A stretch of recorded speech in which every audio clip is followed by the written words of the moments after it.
Standing Committee on National Defense. Pursuant to the motion adopted on September 23, 2025, the committee is meeting to proceed with a briefing by the Secretary of State for Defense Procurement on his mandate and NATO defense spending. I welcome the Honourable Stephen Fuhrer, Secretary of State Defense Procurement, to a committee that he's very familiar with, having once chaired it himself. And joining is the Secretary of State is the Ariane Reza, the Deputy Minister of Public Works and Government Services. Welcome. It's good to see you as well. And Paula Folks, Associate Assistant Deputy Minister of Public Services and Procurement, Canada. I will now invite the Secretary of State to make his opening statement. You have up to 5 minutes. Merci. Bonjour à tous. Merci, Monsieur le Président, et merci au committee de m'avoir invité. I'll begin by acknowledging our presence today on the traditional and unceded territory of the Algonquin and Anishinaabe people. I'm pleased to participate in today's discussion of the priorities associated with my role as Secretary of State responsible for defense procurement. My mandate, Mr. Chair, is to deliver the capability to the Canadian Armed Forces at the speed of relevance while stimulating Canada's economy. Our government is equipping our soldiers, sailors, and aviators with the tools they need while investing in the growth of a strong defence industrial base. Canada's new government has committed to our NATO partners that we will increase defence spending by 2% GDP by the end of the fiscal year and 5% within the next decade. To make that happen, the government is changing its approach to defence spending and procurement. We all know that procurement has been too slow, overly complicated, and fragmented across departments. These are not new issues, Mr. Chair. In fact, this committee examined them in 2024 in a report called A Time for Change, Reforming Defence Procurement in Canada, and we have incorporated many of its recommendations into the creation of this new agency. Building on that foundation, the Defence Investment Agency represents a new era in how Canada delivers critical capabilities to our armed forces. Many of its core features reflect the committee's guidance, streaming end-to-end processes, simplifying approvals, tailoring oversight to project complexity, and embedding a stronger sense of urgency and prioritization in how we deliver capability. We also drew from the recommendations from all parties, which called for a single point of accountability to replace the diffuse responsibility that had long hampered results. The Defence Investment Agency establishes a special operating agency within Public Services and Procurement Canada, now provides that clear accountability. It consolidates multiple procurement functions under one roof while maintaining transparency and ministerial oversight. Our goal is simple: to make procurement faster, clearer, and more responsive. The agency focuses on consolidating processes, reducing red tape, and accelerating defence acquisitions while ensuring industry has greater clarity and predictability. At the same time, the agency's work will closely align with the forthcoming Defence Industrial Strategy, which will serve as a roadmap for advancing Canada's defence industrial objectives, supporting homegrown innovation in aerospace, shipbuilding, and advanced manufacturing while helping Canadian firms scale up and compete globally. This is a significant transformation of defence procurement and required major shifts in how we do the work. That's why leading up to its launch, we consolidated broadly with industry partners, small and medium-sized enterprises, Indigenous suppliers, and allied frameworks to ensure we got this right. To manage day-to-day operations, the government has appointed Doug Guzman as CEO of the new agency. Mr. Guzman brings a wealth of experience to the job and extensive expertise in capital allocation, project execution, and managing large fiscal projects. Mr. Chair, in the Second World War, the government of the day acted decisively to reform procurement, delivering the planes, ships, gear, and ammunition the military needed at the speed that met the moment. Today, amid shifting geopolitical landscapes and growing global threats, Canada must once again rise to the occasion. The creation of the Defence Investment Agency marks a decisive step forward, one that will strengthen our sovereignty, support Canadian industry, and ensure our military remains ready and relevant now and into the future. I'm happy to be here, and I'll answer your questions. Thank you very much. Thank you very much for your opening statement. I'm going to pass it over first to Mr. Bazin, and then Mr. Pellet, and then Mr. Savard. Tremblay. Over to you, James. You have 6 minutes. Thank you, Mr. Chair, and Secretary, welcome back to committee. Good to see you. Now, in September, Vice Admiral Topshee suggested that we should be looking at buying a mixed fleet of submarines. And then Prime Minister Carney said that there's no scales of economy if we have a mixed fleet. Do you agree with the Prime Minister's comments? I think that is relevant to the specific weapon system you're talking about and the number of things you get. Obviously, the smaller number of things you get, in this case, it's up to 12 submarines. Cutting that in half makes little sense. If you're buying a large number of things, dozens and dozens of things, it may or may not make sense depending on what you want the thing to do, the threat. There's a whole bunch of other considerations. So it may or may not make sense. I tend to agree with the Prime Minister on the submarines. Prime Minister on that. So Secretary, in the F-35 review, which Minister of Defense, Minister McGuinty said would be done by the end of summer, and it's still not done, you said the speed of relevance sounds like more red tape, more bureaucracy, and just slowing the process down. Well, we have stood this agency up almost verbatim the way this committee recommended this agency be stood up. Many governments over a number of years have tried to set an agency like this up, including the previous Harper government. It didn't get done. We tried different things. Setting up an agency. What we did, we actually set up a cabinet secretariat that actually sped things up, and we're able to have that political leadership to ensure it. All you're doing is adding more bureaucity. So let's just we're pouring things into the center. The Conservatives actually added more bureaucracy. We are actually taking resources from existing departments, bringing them together under one roof to focus on. Point of order.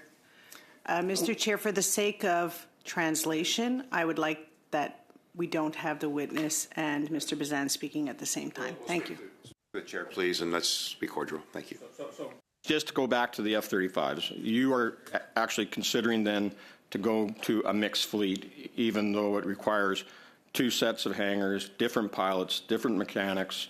That's what you're considering. And so to just answer that first, that mixed fleet is okay for fighter jets, but not good for submarines? Well, to be clear, Mr. Chair, the program is under review.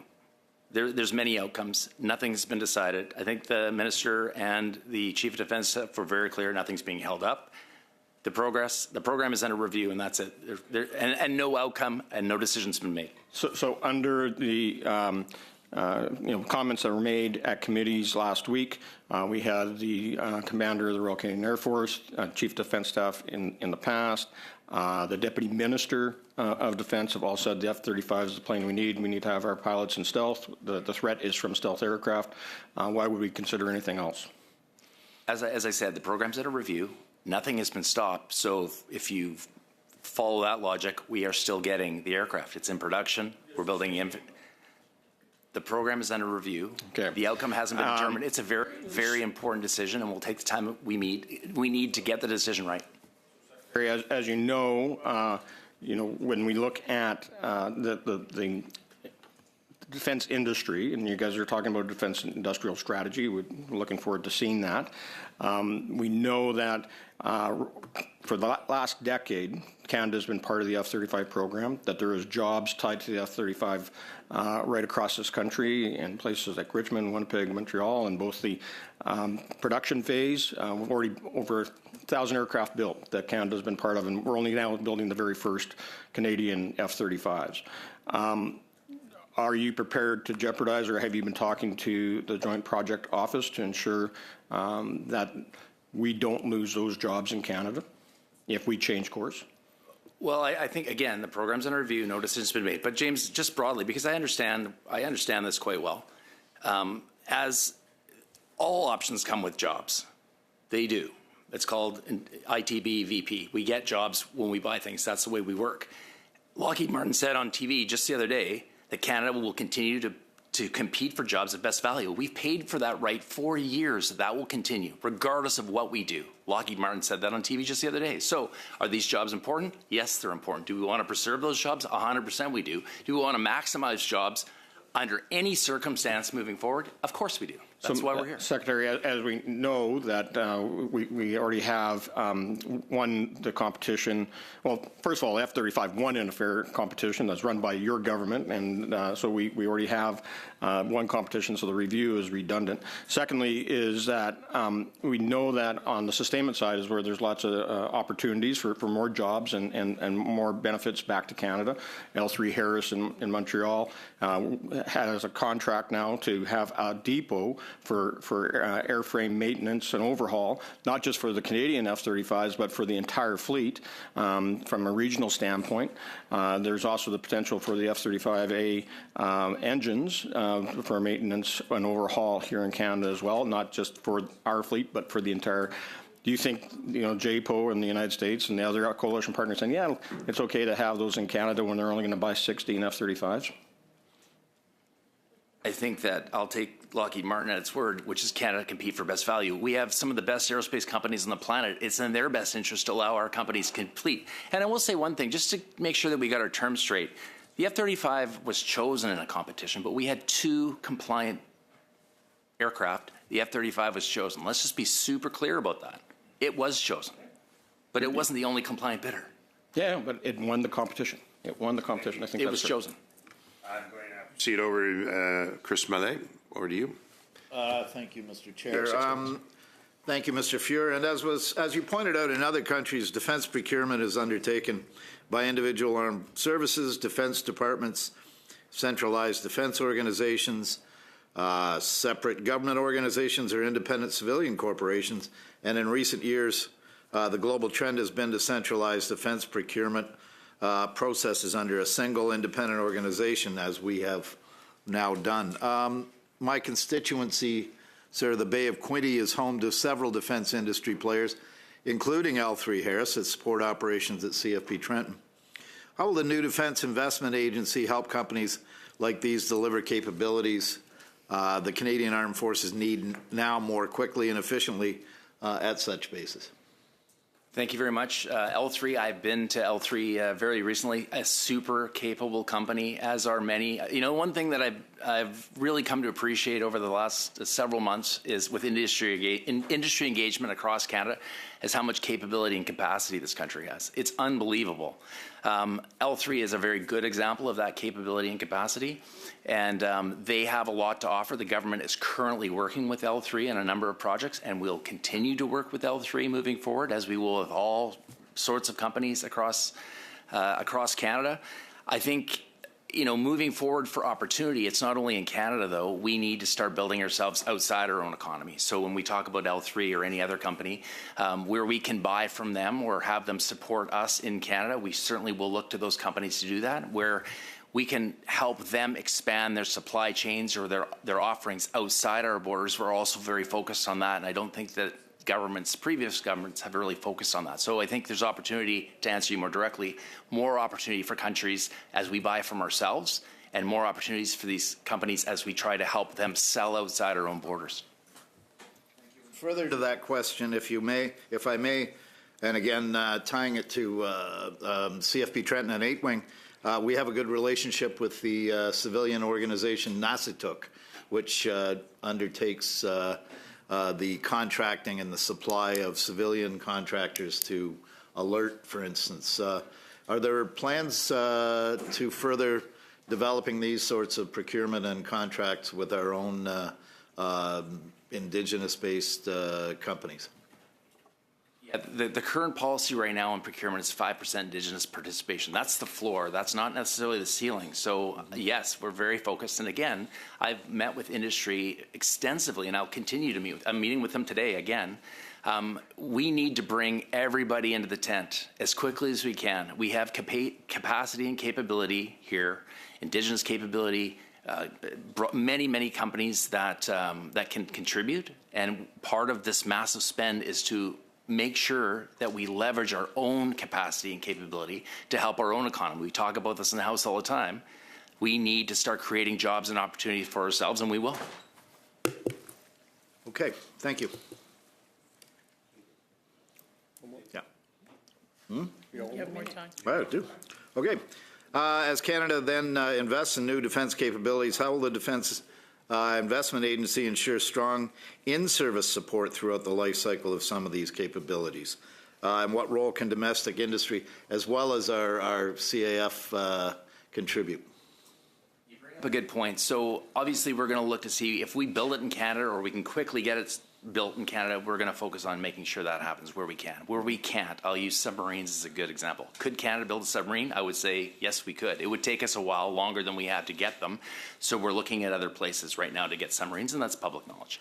In-service support of whatever we buy, depending on who you talk to, is around 70% of the life cycle costs of the system. So the bulk of the opportunity is actually looking after the thing over its life, servicing it, upgrading it, maintaining it.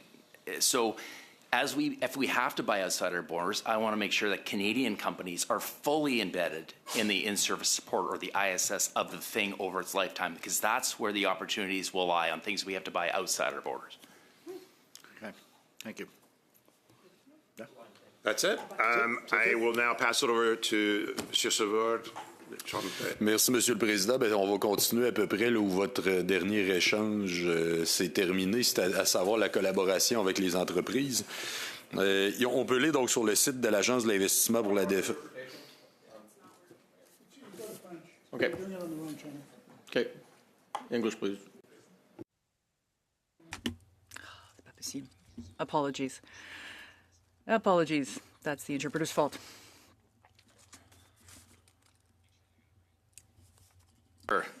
Interpreter. I guess kind of I am. All right. So I'll start from the start. Is that okay, Mr. Chair? So let me start. This is the interpretation. This is the interpretation channel. Can you hear the interpreter? Testing, testing, testing, testing. This is a test. Can you hear the interpretation? Testing, testing, testing. All right. So let me start again. I'll get back to what my colleague was just saying. That is, working with these businesses on the Defense Agency's website, we see there will be further cooperation, so tighter cooperation with businesses, that the agency, and I quote, will have in documents and submissions that will be clearer. The contracts can be awarded more quickly. What does this mean in actual terms? Now, strictly with respect to submitting bids, how does that work to make them more clear?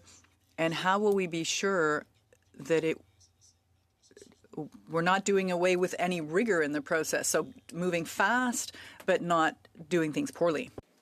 Thank you for the question. The Defense Investment Agency is porting in the best folks we have from the departments that currently exist. So PSPC, DND, ISED, those folks are coming to our agency right now. What I heard when I was consulting with industry a lot was it is just way too complicated and too complex, especially for the small to medium-sized businesses. The OEMs have lobbyists and all sorts of different people. They know what to do. But the small to medium-sized businesses don't necessarily have the resources to get involved in military procurement. That's a fair criticism. So bringing all these bits of procurement and centralizing it to one place is designed to be one-stop shopping for everybody. So right off the bat, you're only going to one place. You're not running around Ottawa trying to figure out how it works. The defense industrial strategy should lay out a roadmap for how small to medium businesses get more involved. In industry engagement, certainly with big OEMs, and Canada has a number of them, I've asked them to look at their supply chains that they pull from in the provinces or the areas that we're working. Some of them pull right across the country and bring small to medium-sized enterprises into their tent so we can maximize this big spend across the country to as many businesses as we can. Oui, ça je comprends bien au niveau de l'inclusion. So I understand that in terms of inclusion, and that's worthy because SMEs have to deal with different issues. They may not have in-house experts to deal with these things. But in terms of swiftness or speed, I understand what you were referring to simplify or streamline contracts. But with respect to the speed, issue? And also for the allocating of contracts, what are the actual steps that are being taken? Okay, so thank you for the question. The DIA, the Defense Investment Agency, by design, is the one-stop shop. So it's very, I'm sure we would all agree that when you have three large departments involved in anything, more likely than not, in fact, almost certainly, there's duplication of effort. Despite everybody's best efforts, there is duplication of effort. So when we centralize this, bring this into one office, we really reduce duplication of effort.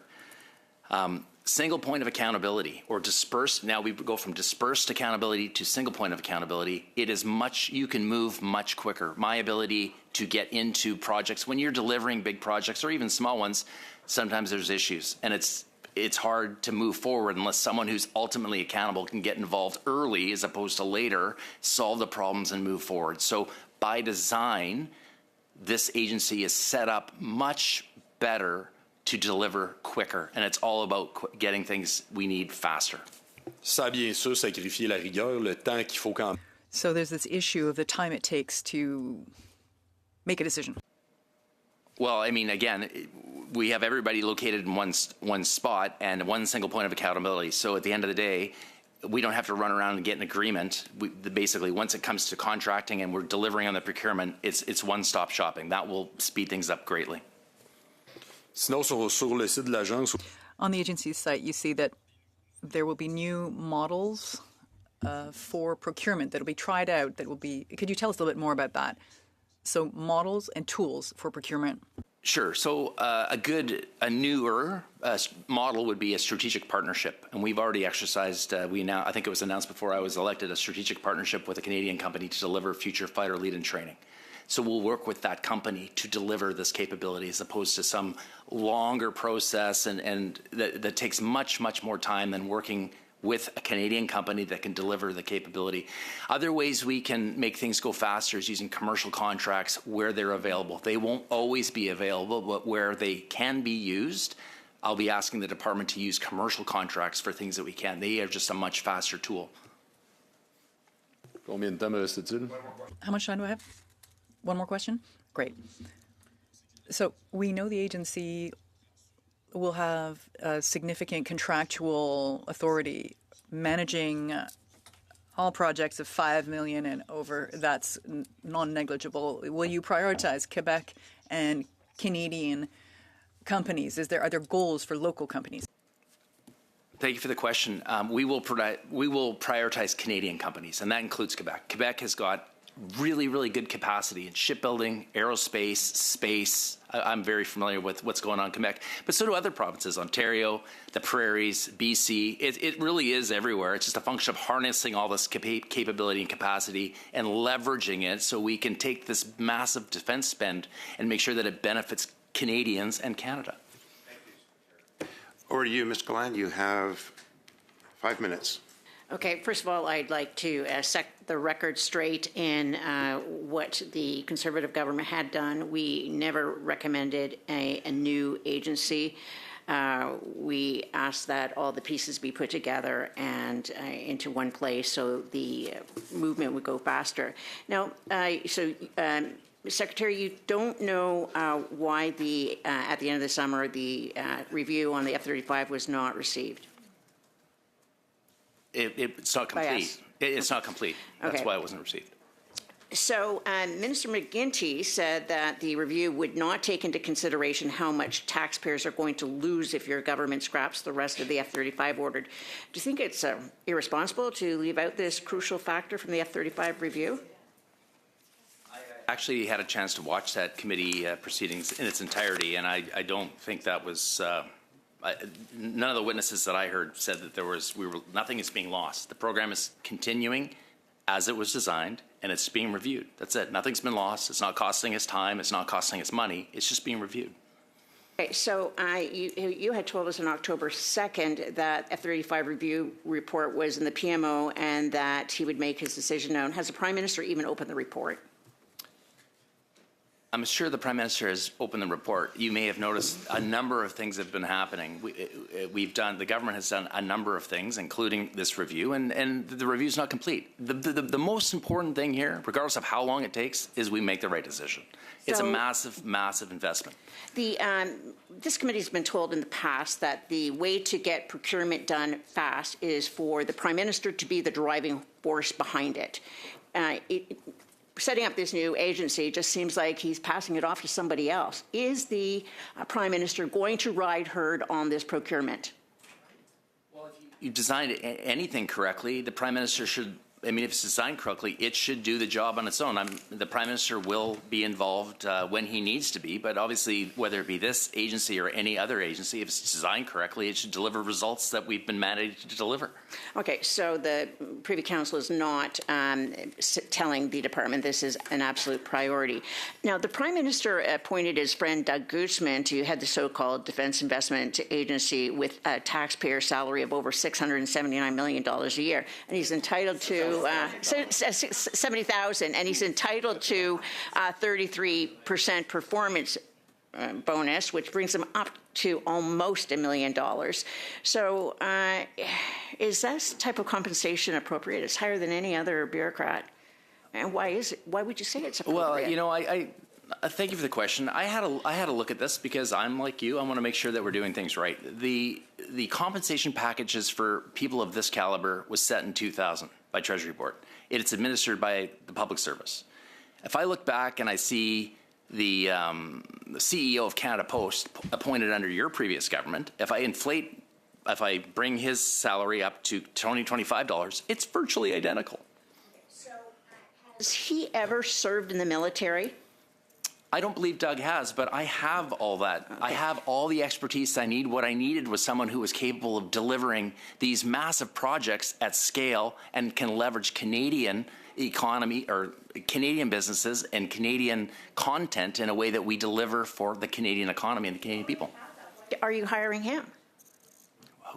Who had that? This is you a brand just said new. I have that. We have that already. No, we have, with respect, we have procurement specialists. Okay. I need senior level support that can leverage this massive spend and build out our economy, the Canadian economy, in a way that matters right now, because a lot of our sectors are getting beat up, as we talk about in the House almost every single day. Has he ever worked in procurement before himself? He's delivered large capital projects. And were there any other candidates in the Prime Minister for the Prime Minister's consideration before he appointed Mr. Guzman for that position? You'd have to ask the PCO. I don't know. Okay, so are you confident that should the Ethics Commissioner conduct a review of the process in the selection of Mr. Guzman to his current role, that everything will be in order? I'm not aware the Ethics Commissioner is looking into it, but the Ethics Commissioner is free to look into whatever he wants. And you don't know if he's going to find a problem with that? Well, like I said, I've explained the process as I understand it. The compensation tables have been in place since 2000, right? There's the CEO 1 through 8. The previous government, your previous government, appointed someone at that level and paid him about the same amount of money. Were you? Oh, shoot. You're on a roll, but I have to give it over to Mr. Washburn at this point. You have 5 minutes. Merci, Monsieur le Président. On va commencer dans une autre direction, s'il vous plaît. Thank you. Let's change tack. Secretary, we heard from witnesses on Tuesday.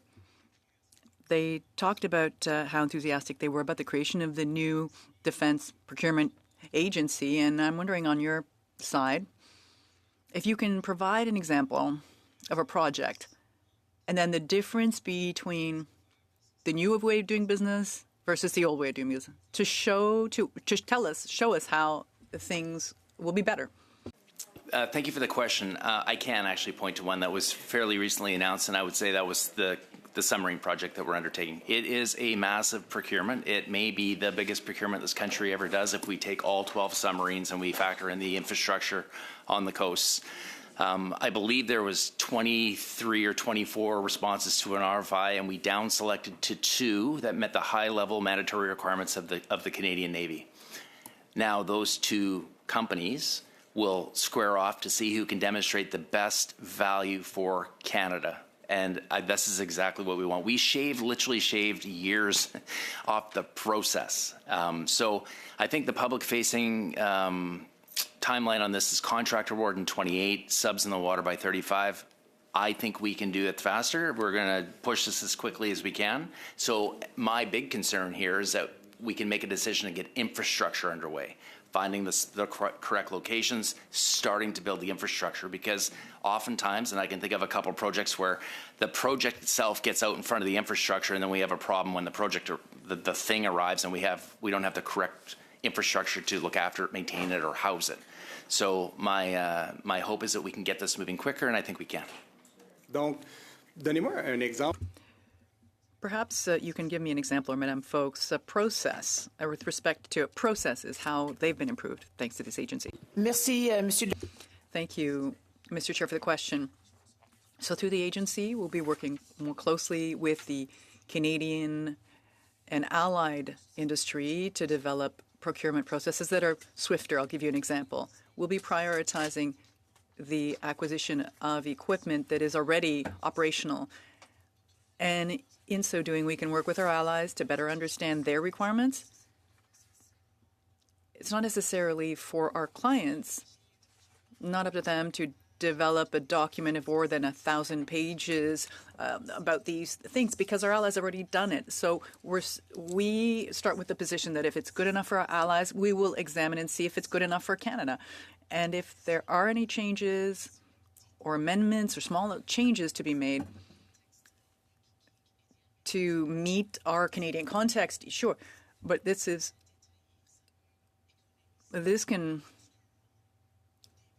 can save us a year of time at the beginning of a procurement process, whereas it would usually take a year or more to develop those requirements.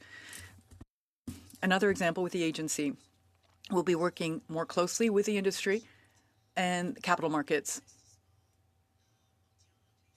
so that we can have financing investment. Supply chains to, as Minister Fuhr mentioned, not only meet Canadians' needs, but to be able to export. Alors, l'agence va travailler. So the agency will be working closely with the industry to develop export strategies through the industrial investment, the defense industrial strategy. And that's brand new. This is not something that we have ever done. As well, Monsieur le Président, on n'avait pas vraiment beaucoup d'investissement à long terme, mais avec le but de réussir. Not much long-term investment. This is a signal to the industry that we're here for the long term, and it will draw in private investment as well. Merci beaucoup. Peut-être une dernière. Thank you. Last question. We heard from officials from Norway and Sweden this week in the context of potential acquisition of submarines. They told us about potential economic benefits for our businesses here in Canada. I'm convinced that the submarine that is selected, one or the other, will draw in economic benefits that are significant for Canada and Quebec. Potentially, I know Marmen works in, and Davy also could be an example. How do you foresee the future of investments over the long term? You talked about purchasing the thing itself, but then what's even more important is the investments, the knock-on effects. How could that happen? Yeah, thank you for the question. So I think we meant Norway and Germany. That's the partner on the TKMS sub. So whether we're talking about that sub or the South Korean sub, it's important to gain, again, the maximum fiscal benefit we can for the country. I have been to Marmen. They are an unbelievable company. They build their own tools. You walk into the building, and there's these tools as big as like a single-story house. They build their own tools. They build their own things. They work with pretty cool projects in the U.S. that I probably can't talk about on this microphone. So there is capability and capacity here. So as either the Hanwha Ocean or TKMS, I have said very clearly to them, here's what we have to offer. You guys go out and figure out how you can bring Canadian companies in. Again, we don't want to upset. We want to buy the sub as it is.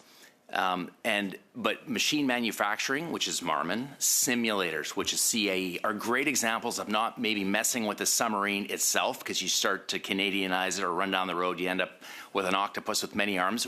That will slow us down. We don't necessarily want to do it. As it is, the Navy says it meets its requirements. But how can we bring Canadian industry in without upsetting the timeline, number one? And because this spend is going to be so big, how else can, when you talk about not B2B, or you go G to G, government to government, how can Canada work with these other countries in other ways? We sell aircraft. Can we sell them aircraft? Davy builds icebreakers. C-SPAN builds icebreakers. Everyone's looking for icebreakers. The U.S. just bought some icebreakers from the Ice Pack. Canada's a member of the Ice Pack. All these things are happening. People are spending money, and everybody wants to work with Canada. How do we harness that and build out our economy in a way that matters? That's what we're looking at. Secretary, thank you. Monsieur Savard, you have 2.5. 2.5 minutes. Okay, on Tuesday, we heard from Minister McGuinty here. He wasn't able to tell us when he was going to put forward the findings on his review of F-35s that had been promised by this summer. He couldn't answer a question about the impacts with respect to jobs and costs if the government were to decide not to proceed. Can you shed light on that? Again, I have to keep going back to there's still a review happening. Nothing's slowed down, nothing's stopped. We're moving forward. Any path that we take needs to bring financial benefits to the government of Canada and by extension taxpayers. We have to make sure our businesses are involved. We have to make sure our companies get work. We have to make sure our economy grows. This is very, very important. We're applying that to submarines. We're applying that to planes. We're applying that to everything that we buy has a couple lenses on it. Can we make sure that Canadian companies are fully involved or partially involved? And who do we partner with going forward? You may have heard me say and others say, we will be diversifying our defense spend amongst many allies, not just the one to the south of us. They're an important partner, but we need to make sure that we diversify our spend and grow our own economy while we equip the Canadian Armed Forces at speed to meet the moment. Mais est-ce que vous savez quand on va avoir... But do you know when we will know what happened with that review? I mean, when it was announced in the summer, it was assessed on the basis of the information we had. Is there a new objective now? The objective is the same, right? To get the military the machine that it needs to meet the threats that it faces and to get the Canadian people the best economic deal that they can possibly get. And I can't give you a timeline. We're going to make sure we make the right decision for the right reasons. That is the most important objective of this review. Donc, évidemment, l'été.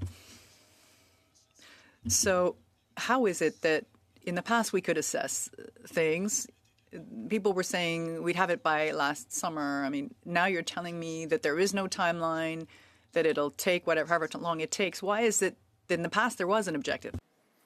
Well, I mean, you're right. There's always objectives. But I would say that we would all agree we live in a very different place than we did a year ago. We have different things we need to consider. And as we review everything we're doing, we need to apply different lenses to what we're doing to make sure that we maximize the world that we live in right now. Over to you, Mr. Kimball. You, I believe, with Mr. Anderson, will be splitting your time. Yes, Mr. Chair. Thank you. Thank you, 5 minutes. Secretary. Mr. Guzman's a wealthy banker friend of the Prime Minister. Has he disclosed his investments, or I'm presuming he will disclose his investments as Secretary? Are you aware of any conflicts with his investments versus defense contractors, et cetera? Thank you for the question, and thank you for your service. I assume, like everybody else, we make our disclosures, like everyone here that has to. Mr. Guzman's done his due diligence, and I am not aware of any conflicts. Both you and I will look into that. Who will Mr. Guzman report to? He'll report to the Secretary of State of Defense Procurement. Okay, so he's going to be doing the Defense Investment Agency bureaucracy will be doing procurement, but reporting to the people who do procurement.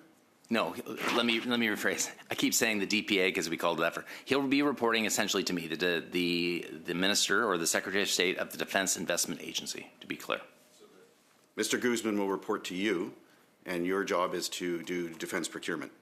That's like the public departments. That sounds Public service a departments. confusing, This in a democracy, public service departments report to elected officials like There'll every be- other department. Sorry, I'm going to ask a question here. Thank you. So there's 3 government departments that will be providing personnel to the Defense Investment Agency bureaucracy, and so these are new employees that they will be taking, or current employees within that process. For the Secretary, please. As I mentioned earlier, initially we'll be porting people in from existing locations. Okay, so will those existing locations, that's the current procurement offices that you mentioned that are government, so these are not new employees? They're not new employees. No, they're Okay. existing employees because we're consolidating So will defense those departments that do the procurement right now that are giving employees to the Defense Investment Agency bureaucracy, will they be then stood down? time, like so the intent is to stand down the 3. Well, let me, if you could let me answer the question, I'll give you a fulsome answer. There's hundreds of people across multiple departments that are involved in defense procurement.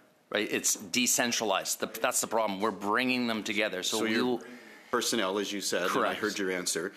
So those departments then will get smaller. Are they eventually going to be stood down and have one super department, or are we going to maintain the 3 current departments plus another department that's going to then report to you, which doesn't seem a hierarchy of reporting? The end stated goal is the Defense Investment Agency will be the one-stop shopping for defense procurement. This will alongside 3 other departments that will have people drawn from there, and those departments will still be stood up? No. I'll maybe the deputy could answer if that would be more clear. Yes or no? Well, the other 3 departments that you mentioned that people are being drawn from, are they still going to exist? Or yes or no? They will be drawn into the Defense Investment Agency over time. All 3 of those departments into one. Fair enough. Thank you. So, how many new employees other than Mr. Guzman are there going to be that are going to be hired for this new department? We'll take a look at, once we have the agency fully up and running, we'll look at any additional resources we need. So some people would be drawn from the 3 current departments. There may be some new employees as well. Is that fair to say? Yes. I guess anything's possible in the future, but right now we're focused on bringing in folks that we already have, consolidating them in one location, so we have one location for location when they're reporting to you, but your department is one of those 3 other departments that are being drawn on. Special operating agency. But reporting to you. Reporting to me, yeah. But some of those people will be coming from your department to the new department. I'll let the deputy explain. Yes, just a yes or no then, please, Deputy. I'll let the deputy explain it. So first off, as the minister indicated, there'll be a special operating agency. For the time being in the phase 1, it will reside in PSPC. We will be drawing from PSPC, DND, ISED. In terms of the 2 organizations running side by side, there's a floor currently of $100 million. We will be porting over the projects as we go and the various elements.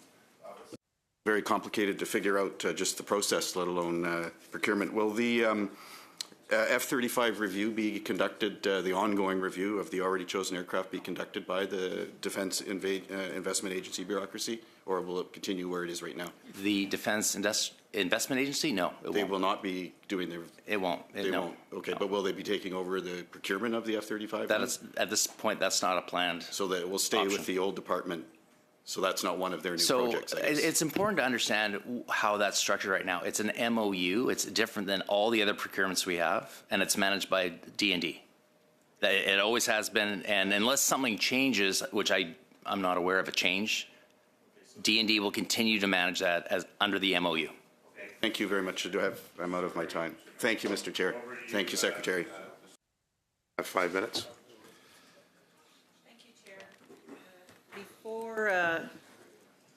Thank you, Chair. Before I ask my question, Secretary, I want to give you an opportunity to respond to and clarify the reporting structure question that was asked by my colleague. I appreciate that. Thank you very much. So the Defense Investment Agency has an elected official at the top. In this particular case, it happens to be me. It then has a senior public servant. In this case, it will be Mr. Guzman. Acting as a chief executive officer, equivalent to an ADM or a DM. Underneath him will be a structure similar to what we see in other government departments. DGs, people working on procurement teams, and it will be set up in a way that we see other departments, except for it will be a one place where the procurements come and the procurements are dispatched.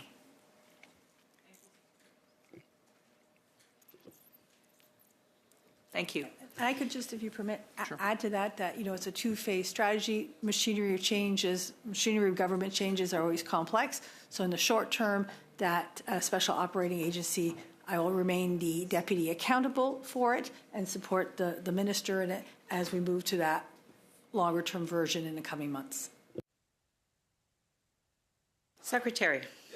One of the Defense Investment Agency's core mandates is to bring together experts in operations, industry engagement, and project management so that we can deliver procurement results that align with strategic objectives. So I will tell you that as MP for Sudbury, in Northern Ontario, we have institutions like NORCAT, Laurentian University, SEMI, and Morarco that are already developing technologies like automation, remote operations, underground communications, autonomous systems, and that overlap with defense priorities for situational awareness, mobility, and resilience in changing environments. How will this new agency ensure that these types of regional innovation ecosystems are systematically connected to defense procurement planning so that proven Canadian expertise from places like Sudbury can directly inform and supply the technologies being prioritized for Canada's future defense capabilities? Thank you for the question. I think one of the benefits, and there's many, of having this agency is this is all we focus on. So I personally am out all over the country. I'm in other countries figuring out where all this awesomeness exists, capability, capacity. So I'm personally involved.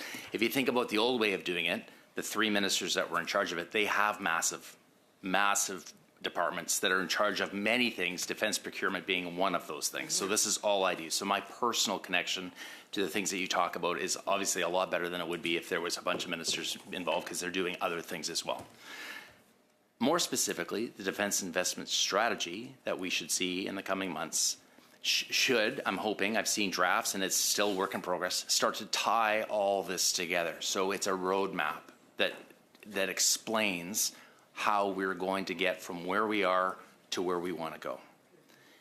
So between the strategy and this agency's ability to just be on the ball more, because this is all we're focused with, I think the probability of getting it right is a lot higher than what we had before. Okay.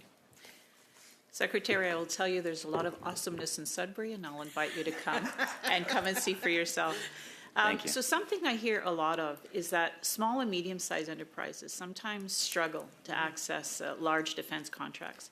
So how will your department be making sure that SMEs, including those in regions like Northern Ontario, can participate as qualified subcontractors or component suppliers?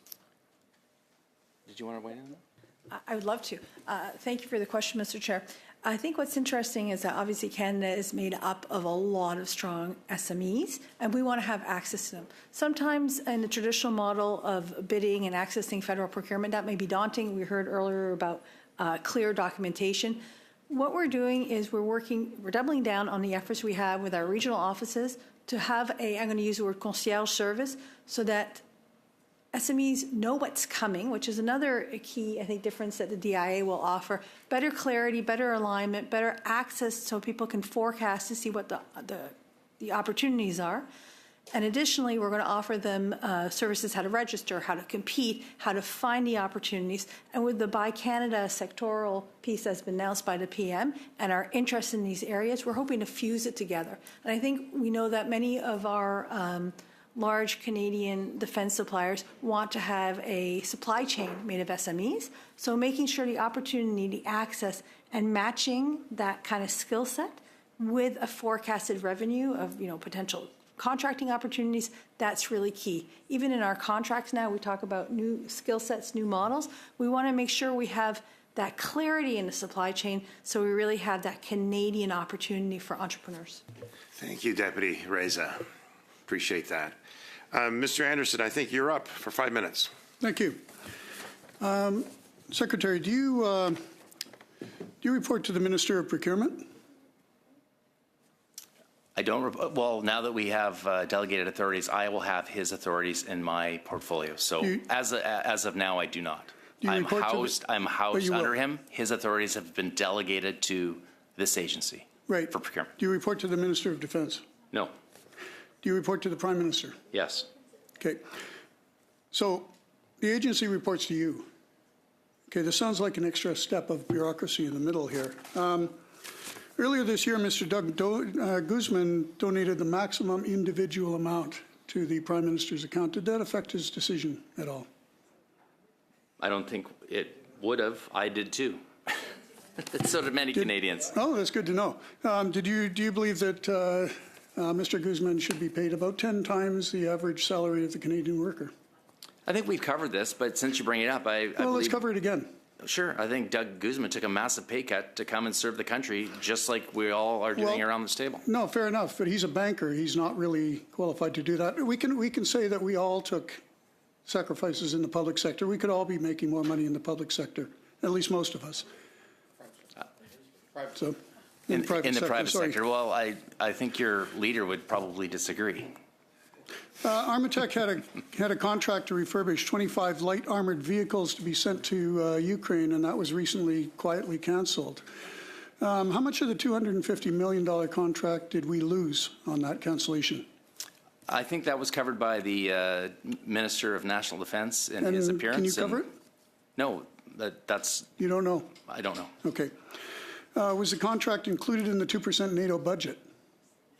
Military, so there's a... Well, that's a yes or no question. Well, no, I'm going to answer the question.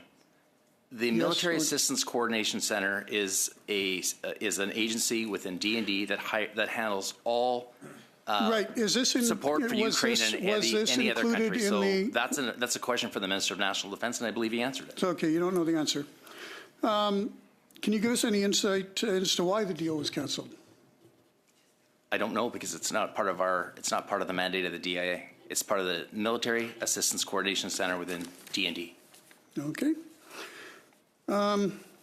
Yesterday we were told that delays in approving the F-35 had not caused the amount to raise, and yet it said cost escalated. Can you explain the discrepancy? Did it cost more because of these delays?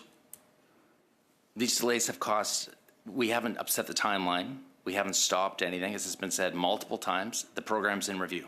Yeah, I know it's in review and the costs are rising. As it's in review, we were told yesterday. Is that not true, or is it true?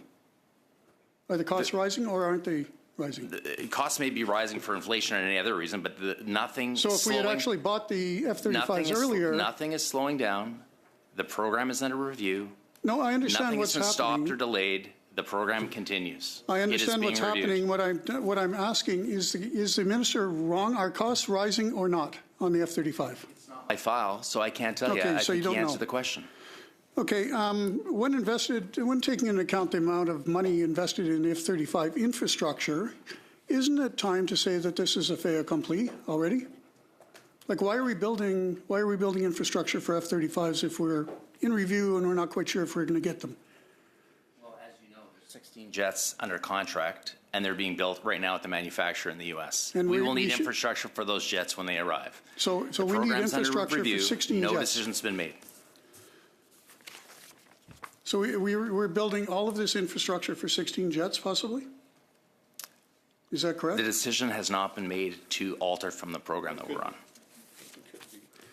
Yeah, no, I know, but you're saying it's in review, so that's not. We haven't decided to buy the F-35s, but we are building the infrastructure as if we're buying the F-35s. I don't know how many ways I can repeat myself here, but nothing has been stopped or slowed down. The program is just simply in review. That means that concurrent activity is continuing, and when we have a decision on the way forward, we will make it. That's where we're at. That's not it. Bear with me here.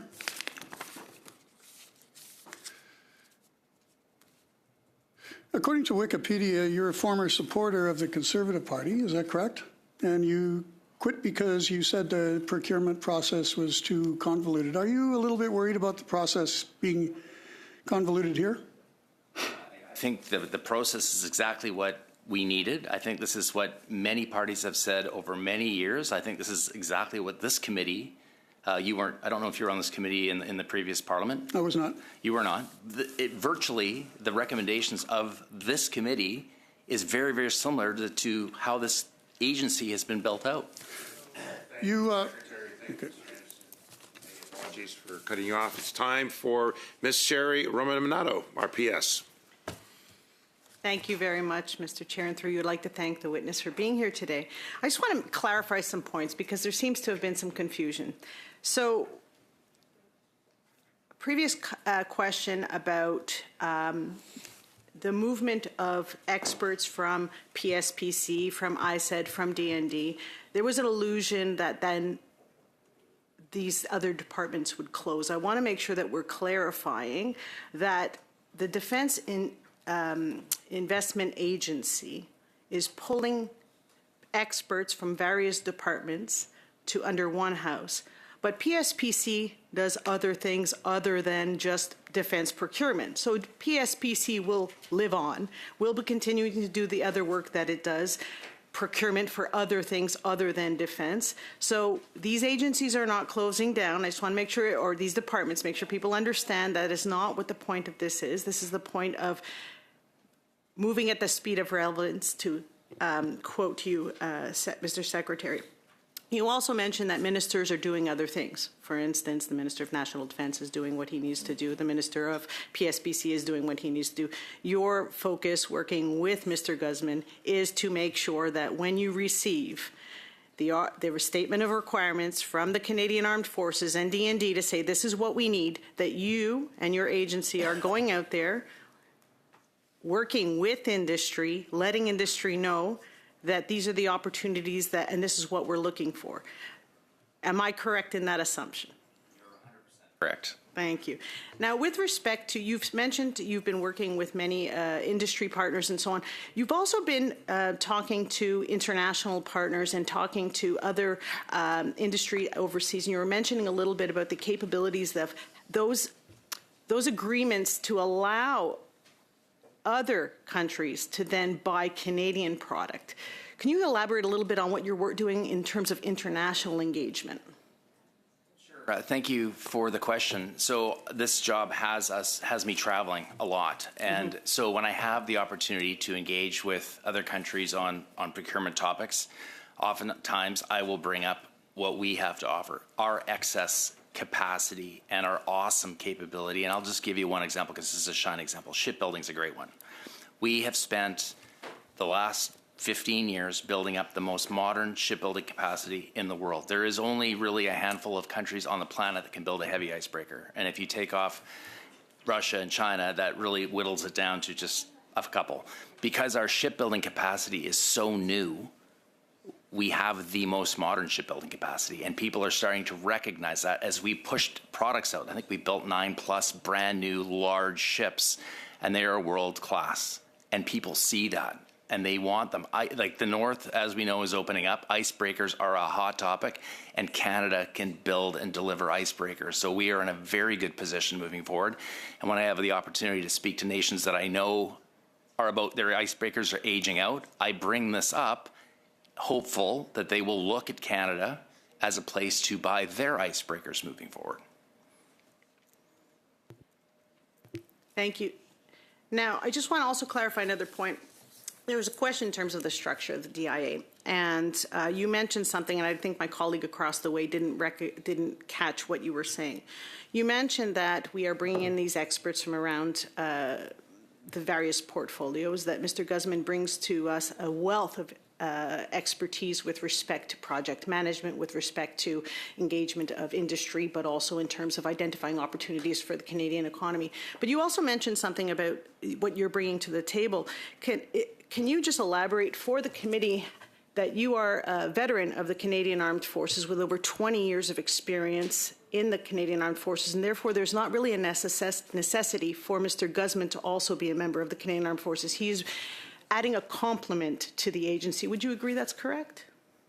Yeah, I think that's very true, and it's correct. I mean, it's like having a team. When you have a team of people, you need various skill sets. You're not going to have one person that has all the skills that you need. I need procurement experts. I need contract experts. I need military experts. I need all these types of folks. I have a pretty diverse background in a number of things, so I speak all these languages. It doesn't necessarily make me an expert on any given thing, but I understand what people are saying, so it makes it a little easier for me to engage. But Doug Guzman has been very successful. He has delivered large capital projects, and he is exactly what we need, the skill set that we lacked and the one that we needed, and I'm super happy to have him on the team. I'm out of time, but I wanted to thank you and thank your team, and we're looking forward to working with you. Merci. Thank you. Yes, Mr. Not a question for the Secretary, but there was questions that had been asked, and I'm just asking if you'd be able to provide the committee in writing a clarification, since Mr. Guzman reports to him, if Mr. Guzman has filed all the potential conflict of interest that he has with the Ethics Commissioner, so that we are aware of that. Mr. Secretary, can you provide that in writing? We'll look into it and provide the committee with what we can find out. Thank you. Before I adjourn and ask for adjournment, thank you very much for appearing, all three of you, for your testimony and your service to Canada, and we appreciate that. Folks, C11 will commence next week. We ask you to provide witnesses as we proceed forward. I do want to advise the committee of a change of the date. The minister is not available to attend on Tuesday the 28th.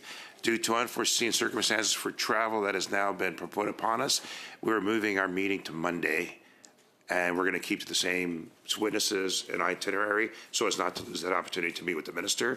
So I'm moving that to Monday. It's at 3:30 in the afternoon. So he's appearing on? He'll appear on Monday now. On what? On the C11, on the issues of C11. We'll get something out to you in due course.